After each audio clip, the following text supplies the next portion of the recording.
रऊफ साहब, सबसे पहले मैं जानना चाहूंगी कि पीटीआई के हवाले से एक सवाल बड़ा गर्दिश कर रहा है, बल्कि तनकीद जो की जा रही है पीटीआई पे, कि जो पीटीआई का जो बुनियादी मुतालिबात थे, जैसे कि फॉर्म 45, 47 की बहस और धांधली जो इंतखाबात में हुई, फिर नए इंतखाबात का मुतालिबा, तो लगता है ऐसे कि पीटीआई आहिस्ता आहिस्ता इन मुतालिबात से पीछे हट रही है। इसमें कितनी सदाकत है, आप इस बात की तस्दीक करते हैं?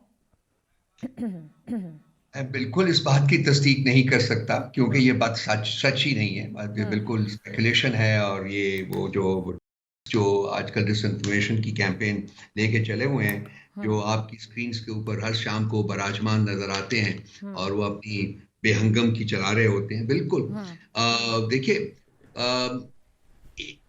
180 दिन में तमाम इलेक्शन रिलेटेड कंप्लेंट्स का फैसला करना था इलेक्शन ट्राइब्यूनल्स ने, ये आपका आईन कहता है। अब 180 दिनों को छोड़ के आप उससे डबल कर लीजिए 360, उसको भी और बढ़ा लीजिए, तो गुजर चुके हुए हैं। तो अगर इलेक्शन ट्राइब्यूनल से हमने उम्मीद लगाई हुई थी, तो वो मेरा ख्याल है कि अब खत्म हो जानी चाहिए, क्योंकि इस मुल्क में कभी भी आइन के मुताबिक काम नहीं हुआ। खान साहब ने काफी देर पहले, तकरीबन को 2 महीने 2.5 महीने की बात है, तो उन्होंने कहा था कि जी इस मुल्क में फौरी तौर के ऊपर नए इंतखाबात होने चाहिए, एक इंडिपेंडेंट आईनी कमीशन और एक बाकिरदार चीफ इलेक्शन कमिश्नर के जेर साया जेर।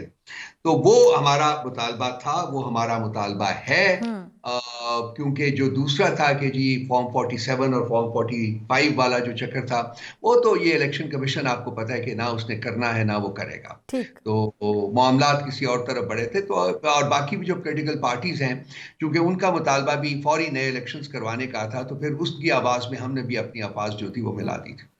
ठीक है।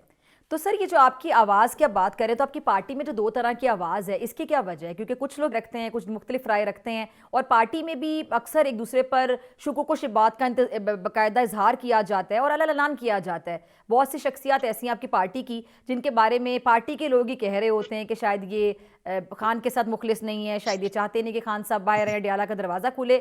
ये आपस में जो ट्रस्ट डेफिसिट है, इसकी क्या वजह है? नहीं, एक तो मुझे नहीं पता कि आपकी सोर्सेज क्या हैं। अगर तो आपकी सोर्सेज वही हैं जो कि टीवी के ऊपर हर शाम को बराजमान होते हैं, तो मेरा ख्याल है कि ये कोई कमेंट के काबिल ही नहीं है इस किस्म की बातें। मैं बारहा ये एक्सप्लेन कर चुका हूं कि पार्टी में कोई डिविजन नहीं है, लेकिन पार्टी में मुख्तलिफ आरा मौजूद हैं। और इतनी बड़ी पॉलिटिकल पार्टी जितनी कि पीटीआई है, बल्कि एक छोटी सी पॉलिटिकल पार्टी में अगर 10 लोगों की भी पार्टी है, तो वहां भी आरा मौजूद होती हैं। अब आरा को आप इंटरप्रेट करें कि जी ये पार्टी में डिविजन है, तो मैं उससे एग्री बिल्कुल नहीं करूंगा।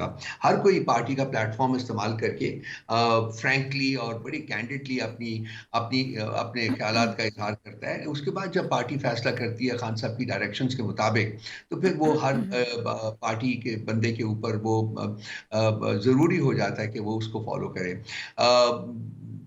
किसी के दिलों में झांक कर नहीं देखा जा सकता। तो ये जो है कि जी ये पार्टी के साथ लॉयल नहीं है, खान साहब के साथ लॉयल नहीं है, ये बातें जो हैं वही बिल्कुल वक्त ज़ाया है। और मेरा ख्याल है कि पार्टी के अंदर जो एक नया नैरेटिव, नया एक जो एजेंडा आजकल अनफल हुआ है कि जी पार्टी को 3 साल से वैसे तो नहीं तोड़ा जा सका, तो अब इसको अंदर से तोड़ा जाए, अंदर से डिवाइड किया जाए, अंदर से इसकी लीडरशिप में इख्तलाफात जो हैं वो पैदा किए जाएं।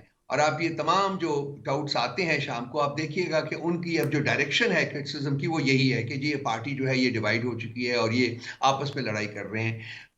रेस्ट एश्योर्ड, कोई लड़ाई नहीं है। खान साहब की क़यादत के पीछे ये पार्टी जो है यक जुबान खड़ी है।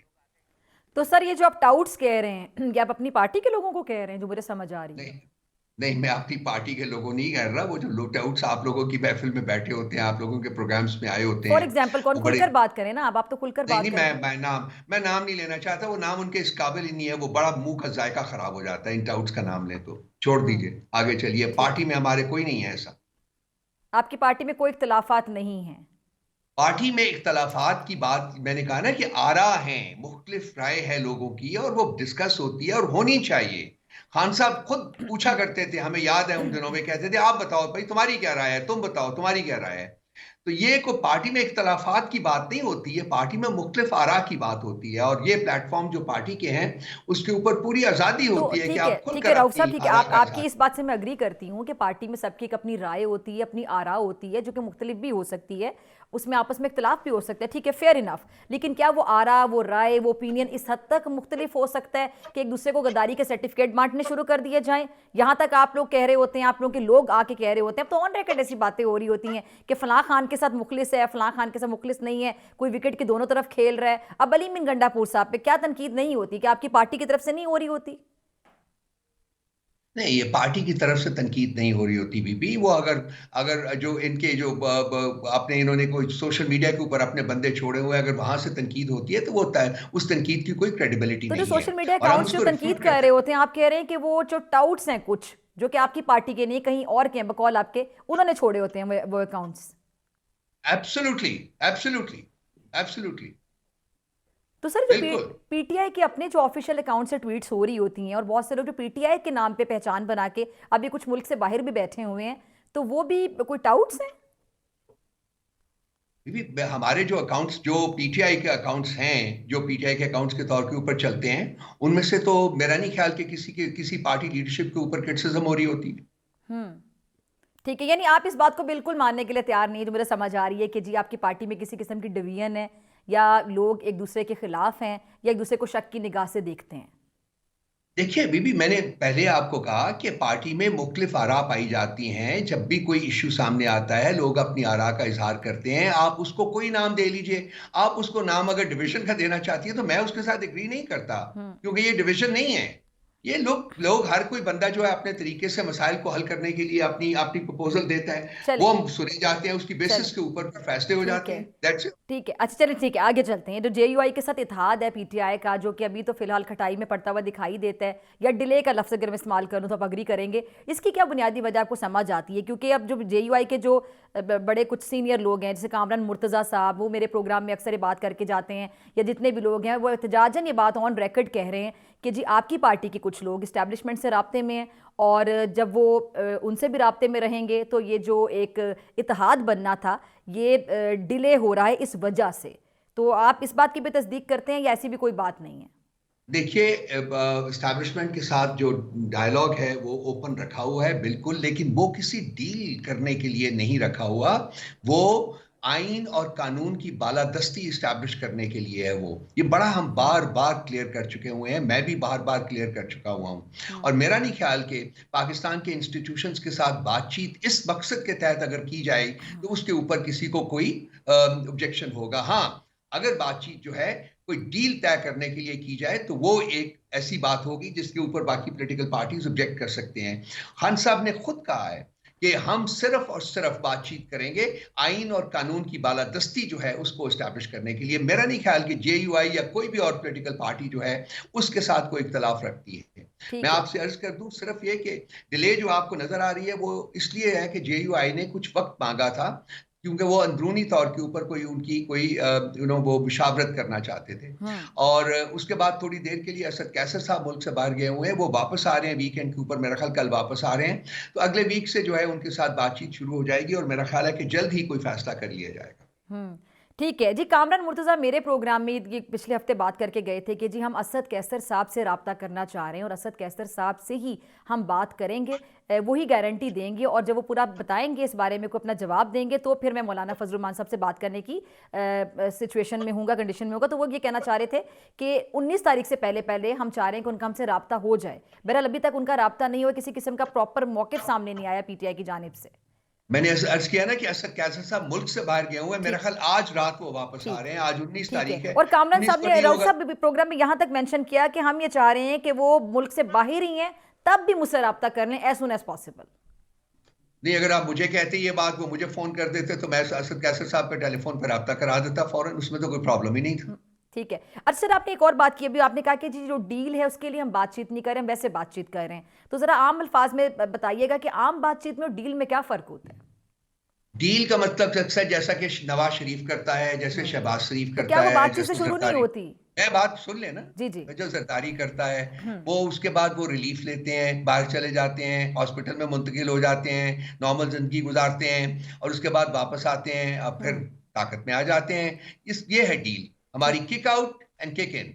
हम्म। और हमारा जो है, 2 साल से खान साहब जेल में बैठे हुए हैं, अगर उन्होंने भी ऐसी डील करनी होती तो वो पहले 10 दिन में बाहर आ जाते। हम्म। ये 10 दिन, ये 2 साल का जो अरसा है, और आज भी वो इस बात पर कायम है कि मैं सिर्फ और सिर्फ हम्म। अदालतों से सुरखरू होकर बाहर आऊंगा, मैं किसी डील के तहत बाहर नहीं आऊंगा। हम्म। हमारी जो बातचीत है वो सिर्फ और सिर्फ आइन और कानून की बालादस्ती के लिए होगी। ये बहुत जमीन आसमान का फर्क है, ये डील नहीं कहा जा सकता इसको। ये मुल्क को सही रास्ते के ऊपर डालने की कोशिश है, जो कि हम कर रहे हैं और करते रहेंगे उस वक्त तक, जब तक कि हम इसमें कामयाब नहीं होते। ठीक है। अच्छा, ओवरसीज पाकिस्तानी कन्वेंशन के हवाले से मैं आपकी ज़रा राय जानना चाहूँगी कि बहुत से लोग ये तासुर देते हैं कि जितने भी ओवरसीज पाकिस्तानी हैं उनके दिल सिर्फ इमरान खान साहब के लिए धड़कते हैं, लेकिन वो यहाँ पर आए उसके बाद में आपकी पार्टी की जानिब से बड़ा एक प्रोपेगेंडा किया जाता रहा सोशल मीडिया पर कि जी किराए पर लेकर आ गए, उनको पे करके लेकर आ गए, वो पैसों के लिए आ गए। इस पर आप भी यही राय रखते हैं? आज का आर्टिकल मेरा पढ़ लीजिए, जंग में भी आया हुआ है और न्यूज हम्म। में भी आया हुआ है, हर सैटरडे को आता है, उसमें जी आपको जी। इसका बहुत सा जवाब मिल जाएगा। लेकिन लेट मी टेल यू, जितने मर्जी लोग जहां मर्जी से बुला लीजिए, let me not get into के ये कौन थे कौन नहीं थे, पाकिस्तान में उस वक्त तक इन्वेस्टमेंट नहीं आएगी डॉक्टर साहबा, जब हम्म। तक कि पाकिस्तान के पॉलिटिकल हालात जो है वो स्टेबलाइज नहीं होंगे। पिछले 3 साल से हम्म। आप इन्वेस्टमेंट का सुन रही है ना, हम्म। 100 बिलियन की इन्वेस्टमेंट का आपने सुना है, 20 बिलियन की इन्वेस्टमेंट का सुना है, 10 बिलियन की इन्वेस्टमेंट का सुना है। कितनी इन्वेस्टमेंट आई है बताइए मुझे? नहीं आएगी, क्योंकि जो अपना पैसा लगाता है वो हालात, साजगार हालात में पैसा लगाता है, वो पोलिटिकली स्टेबल ममालिक में पैसा लगाता है, जहां टेरर का कोई खदशा ना हो, जहां राइट्स का कोई खदशा ना हो। हम्म। पाकिस्तान अनफॉर्चुनेटली इस वक्त वो हालात जो हैं, वो एनवायरनमेंट जो है वो पेश नहीं कर सकता। और इसकी सबसे बड़ी वजह यह है कि आप पाकिस्तान की सबसे बड़ी पॉलिटिकल पार्टी को आपने दीवार के साथ लगाया हुआ है, उसके लीडर को आपने पिछले 2 साल से जेल में रखा हुआ है।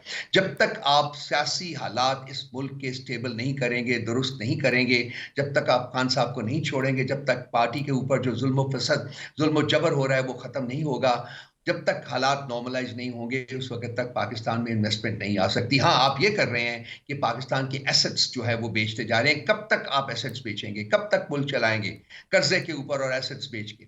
हमें हम्म। चाहिए कि हम देखें, जरा देखें, ऑब्जेक्टिवली और सेम तरीके से देखें कि हम मुल्क के साथ क्या कर रहे हैं। मुल्क का जो जो जो पॉलिसीज हैं इस वक्त पावर बेस्टियंस की, उनको बदलना होगा, उनको मुल्क में पॉलिटिकल स्टेबिलिटी लानी होगी, ताकि लोग जो है वो पाकिस्तान के ऊपर पॉजिटिवली देखें, पाकिस्तान की तरफ पॉजिटिवली देखें, और अपना सरमाया यहाँ इन्वेस्ट करने में कोई खौफ महसूस ना करें। हम्म।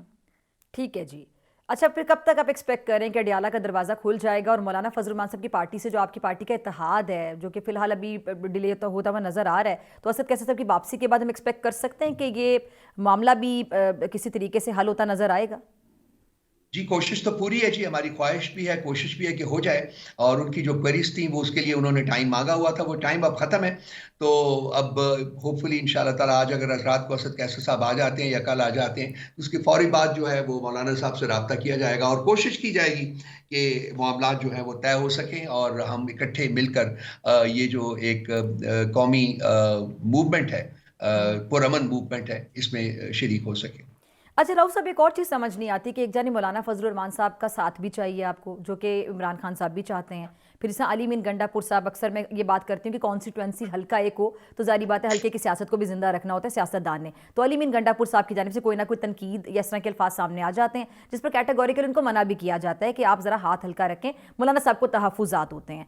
अब आपकी पार्टी के और भी बहुत से लोग अक्सर ये बात कर जाते हैं कि जी हमें JUI की वैसे तो ज़रूरत नहीं है, हमारे पास बहुत ज़्यादा स्ट्रीट पावर है। तो आपको नहीं लगता कि जब किसी की ज़रूरत होती है तो उसको ये कहना कि हमें ज़रूरत तो नहीं है आपकी, हमारे पास अपनी भी बहुत बड़ी पावर है, तो ये भी मामले को खटाई की तरफ लेकर जाता है?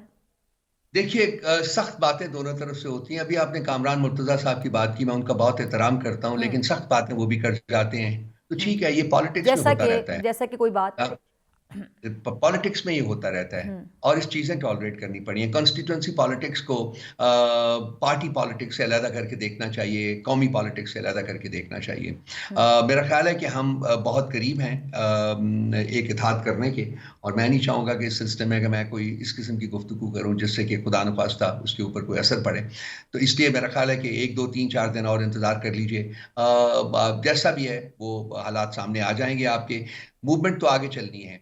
उम्मीद है और कोशिश है और दुआ है कि मौलाना साहब भी उसमें शरीक हो जाएं। अगर नहीं भी होंगे तो कम से कम उनका एक पॉइंट के ऊपर तो हमारे साथ इत्तेहाद ऑलरेडी मौजूद है, वो है पाकिस्तान में आइन की बहाली के लिए, आइन की रिवाइवल के लिए। तो वो हमें सपोर्ट करेंगे, बाहर भी होंगे तो भी सपोर्ट करेंगे। सो ये एक पॉजिटिव बात है और मैं फील करता हूँ कि शायद सिर्फ बाहर रह के सपोर्ट करने से बात जो है वो आगे बढ़े और वो और इसमें भी शरीक हों। ठीक है जी। और मौलाना साहब अगर 11th आवर पे हाथ कर जाए पीटीआई के साथ या दूसरी तरफ से उनको मना लिया जाए नून लीग की तरफ से, पीपल्स पार्टी की तरफ से, तो फिर मैं नहीं समझता कि मौलाना साहब हाथ करेंगे। हालांकि जो क्वेरीज थी उनकी, इंटरेस्टिंग बात आपको बता दूं, वो क्वेरीज उनकी यही थी कि उनके साथ पीएमएलएन ने हाथ किया है और उनके साथ पीपल्स पार्टी ने हाथ किया है। तो वो इंश्योर करना चाहते थे कि अब पीटीआई भी उनके साथ हाथ नहीं करेगा। हम किसी के साथ हाथ ना कभी हमने किया है ना करेंगे, और मौलाना साहब को यकीन दिलाते हैं कि ऐसा नहीं होगा। अब बातचीत का अमल आगे बढ़ेगा, इंशाअल्लाह ताला बहुत जल्द आप अच्छी खबर सुनाएंगे।